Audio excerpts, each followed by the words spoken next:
আসসালামু আলাইকুম। এই কেকের ভিডিও করতে গিয়ে আমি একটা শিক্ষা পেলাম, সেটি হচ্ছে আমি কখনো ফ্ল্যাশ দিয়ে বা অতিরিক্ত লাইট ব্যবহার করে ভিডিও করব না। তাহলে আমার যে রিয়েল কালারটা আছে কখনোই আসবে না। এই কেকটার রিয়েল কালার ছিল মিষ্টি কালার, পরে আমি ছবিতে দেখিয়ে দিব এটা কি কালার ছিল।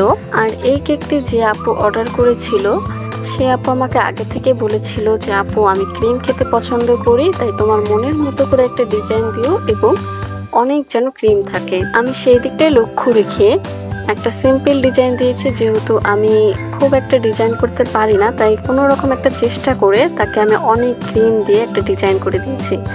আর সে খুব পছন্দ করেছিল যে আপুরা কেক অর্ডার করতে চান আমাকে একদিন আগে অর্ডার করবেন, কারণ এই কেক তৈরি করতে অনেক সময় লাগে আর মাথা ঠান্ডা রেখে কেক তৈরি করতে হয়, ডেকোরেশন করতে হয়। একটু যদি এদিক থেকে ওই দিক হয়ে যায় আমাদের কেকটা একদম নষ্ট হয়ে যায়। আর এই কেকটি যে অর্ডার করেছিল সে আপু আমাকে 3 ঘন্টার মধ্যে দিতে বলেছিল, যার কারণে আমি খুব একটা ডিজাইন দিই না। তারপরেও সে এই কেকটি অনেক পছন্দ করেছে।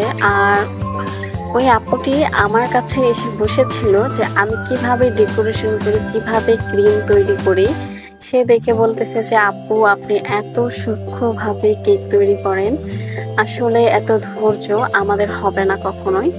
কেক তৈরি করতে অনেক ধৈর্য লাগে, এটা বাস্তব কথা। ধৈর্য না ছাড়া কখনোই কেক তৈরি হয় না।